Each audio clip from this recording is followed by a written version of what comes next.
రామ్టాక్కి తిరిగి స్వాగతం. Pakistan army chief Asif Munir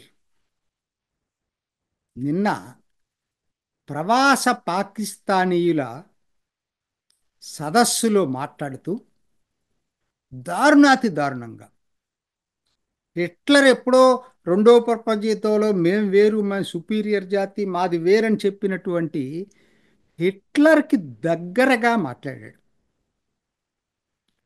ఎంతగా రెచ్చగొట్టాడంటే అసలు ఇస్లాం ముస్లింలు వేరు, వాళ్ళొక సపరేట్ ఇది. అసలు మేము అసలు మదీనా ఇస్లాం రాజ్యం ప్రాఫెట్ మహమ్మద్ స్థాపించిన తర్వాత ఆ స్థాయిలో పవిత్ర ముస్లిం దేశంగా రెండో దేశం ఏదైనా ఉందంటే అది పాకిస్తాన్ ఒక్కటే. అందుకనే మా ఫోర్ ఫాదర్సు దీన్ని టూ నేషన్ థియరీ కింద హిందువులు ముస్లింలు కలిసి ఉండటానికి వీల్లేదు. ఎందుకనంటే వాళ్ళ మతం వేరు, మా మతం వేరు. వాళ్ళ సంస్కృతి వేరు, మా సంస్కృతి వేరు. వాళ్ళ ఆచారాలు వేరు, సాంప్రదాయాలు వేరు, మా ఆచారాలు సాంప్రదాయాలు వేరు. అసలు వాళ్ళ ఆలోచన వేరు, మా ఆలోచన వేరు.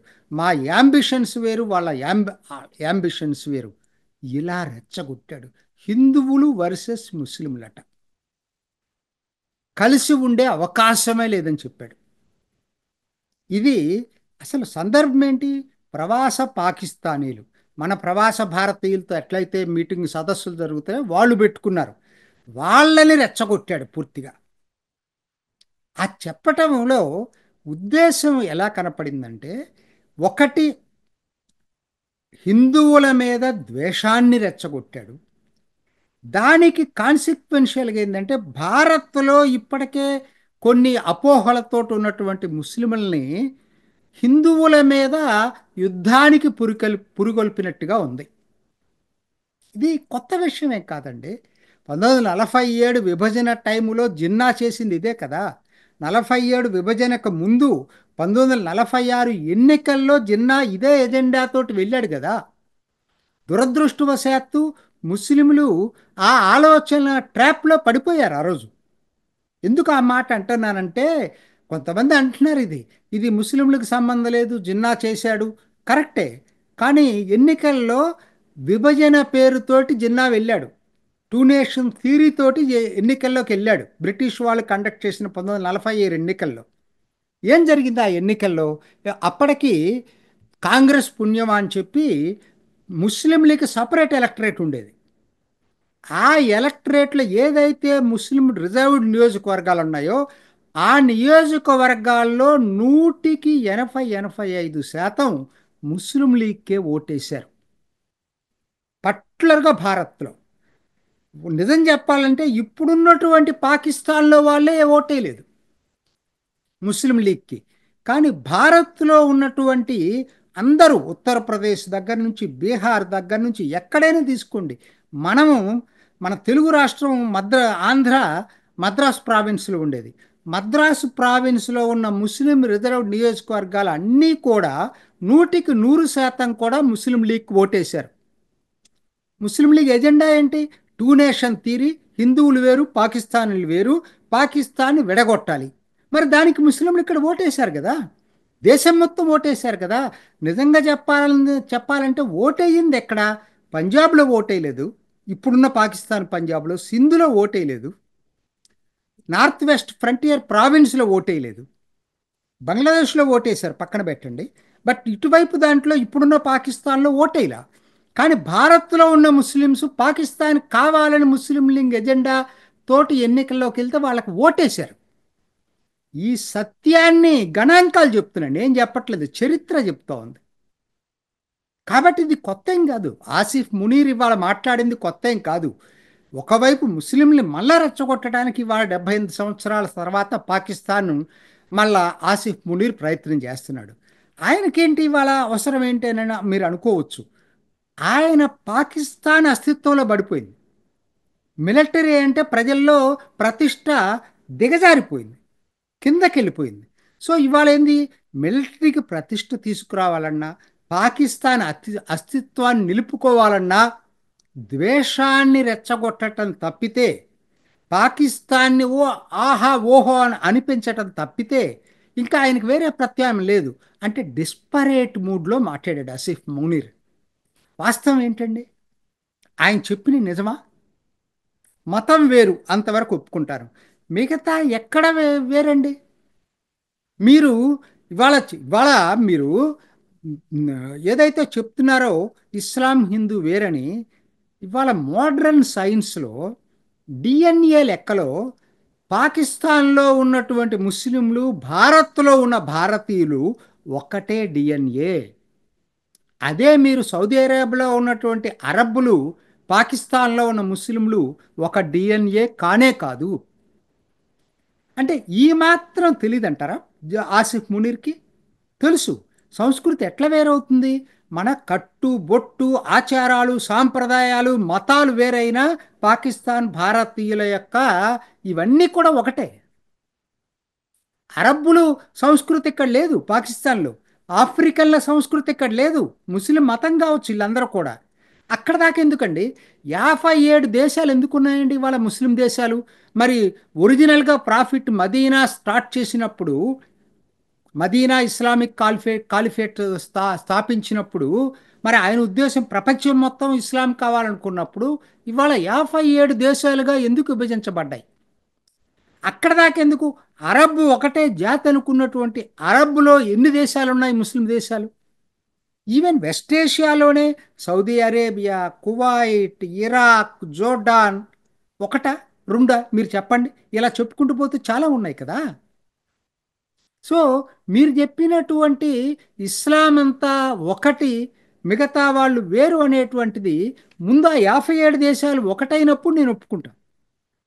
ఇంతగా రెచ్చగొట్టేటువంటి ఇది ఎవరో చేయలే. ఈవెన్ జిన్నా చేసిన, జిన్నా ఖురాన్ మీద అతనికేమీ అథారిటీ లేదు. ఆయన అసలు చర్చి మసీదుకే వెళ్ళేవాడు కాదు. జియావుల్ హక్ చేశాడు, మొట్టమొదటి ఆర్మీ జనరల్. కానీ జియావుల్ హక్ కూడా ఖురాన్ మీద పట్టు లేదు. ఆయన వెస్ట్రన్ ఎడ్యుకేషన్లో వచ్చాడు. ఈయన అట్లా కాదు. ఈ ఆసిఫ్ మునీర్ ఒక ఫాదరు ఒక మౌలానా, ఇస్లామిక్ సెమినరీకి వెళ్ళాడు స్టార్టింగ్లో.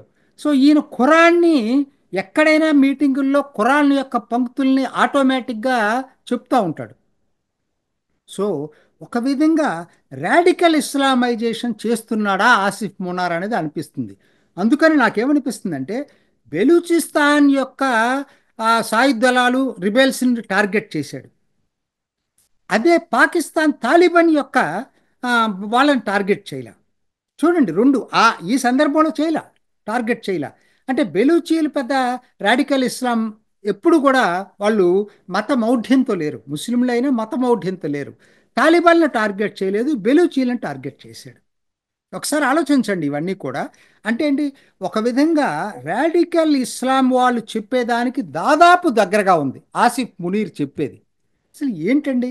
హిందూ మనతోటి 78 సంవత్సరాల తర్వాత కూడా ఇంకా భారత్ తోటి పోలిస్తూ మాట్లాడుతున్నాడంటే, అంటే జనాలకి చెవులో పూలు పెడుతున్నాడా? మనం ఇవాళ 5వ ఆర్థిక శక్తిగా తయారయ్యాం, 3వ ఆర్థిక శక్తిగా ఎదుగుతున్నాం. మనమేమో ల్యాప్టాప్లు పట్టుకొని వెళ్తున్నాం విద్యార్థులు. మనం స్పేస్లో మనం బ్రహ్మాండమైన పురోగతి సాధిస్తున్నాం. మరి పాకిస్తాన్ ఎక్కడుంది? భిక్షాపాత్ర పట్టుకొని ప్రపంచాన్ని అడుక్కుంటుంది. సిగ్గుండాలి మాట్లాడటానికి. సిగ్గుందా ఆసిఫ్ మునీర్క్ అనేది? ఒక్క రుజువు చెప్పండి. మీరు చెప్పినట్టుగా మీరు గ్లోరిఫై చేసుకుంటున్నారే పాకిస్తాన్ దేశాన్ని. ఏ దీంట్లో ప్రగతి సాధించింది? ఒకే దాంట్లో ప్రగతి సాధించింది, ఉగ్రవాదుల్ని ప్రపంచానికి ఎగుమతి చేసింది.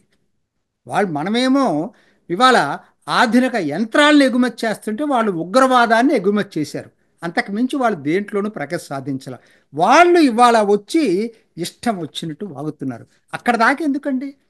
మీరు చెప్పిన 2 నేషన్ థీరీ, 3 నేషన్స్ ఎందుకని ఇప్పుడు పాకిస్తాన్ నుంచి బంగ్లాదేశ్ ఎందుకు విడిపోయిందో చెప్పండి. మరి మీరు చెప్పిన థీరీ ప్రకారంగా విడిపోకూడదు.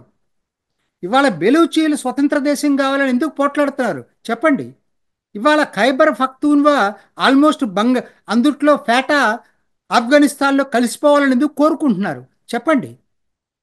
ఎక్కడ అసలు మీరు చెప్పిన థీరీ ఇవాళ ఎక్కడ ఉంది? కాబట్టి సో ఇవాళ దారుణాతి దారుణంగా. ఇవాళ నాకు ఒక్కటే పాయింట్, అసలు పాకిస్తాన్ లాంటి బలహీన దేశం పాకిస్తాన్తో భారత్తో సంధి చేసుకొని మైత్రితోటి అభివృద్ధి అవ్వటానికి పాకిస్తాన్ ప్రజలకు ఉపయోగపడేది. ఆ ఆ ద్వారాలు శాశ్వతంగా మూసేశాడు ఆసిఫ్ మునీర్. భారత్లో ఎవరైతే అమన్ శాంతి, లేకపోతే గంగా జమున తాజీబ్ ఎక్కడికి పోతారు? వాళ్ళ నోళ్ళు ఏ విధంగా నువ్వు తెరుచుకుంటాయి ఇప్పుడు? వాళ్ళ గొంతులో పచ్చి వెలక్కాయ పడింది వాళ్ళ.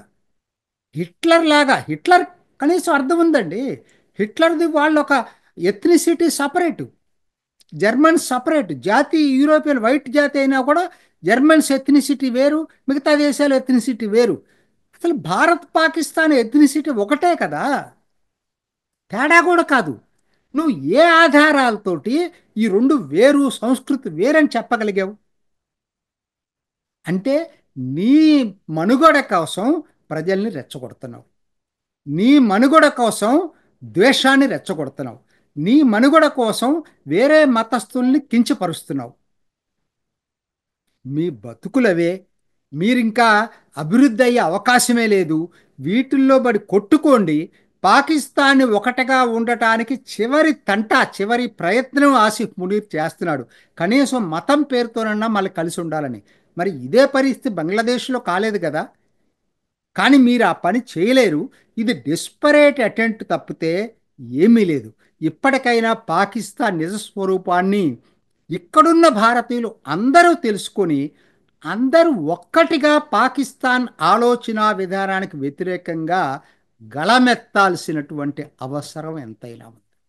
ఇది ఈనాటి రామ్ టాక్. ఇంకొక ఎపిసోడ్లో మళ్ళా కలుసుకుందాం. నమస్తే. చూసారు కదండి. మరి ఈ వీడియో కనుక మీకు నచ్చినట్లయితే ఒక లైక్ కొట్టేసి మీ అభిప్రాయాన్ని కూడా కామెంట్ బాక్స్లో తెలియజేస్తూ ఇలాంటి ఇంట్రెస్టింగ్ అప్డేట్స్ కోసం మా ఛానల్ని సబ్స్క్రైబ్ చేసుకోండి.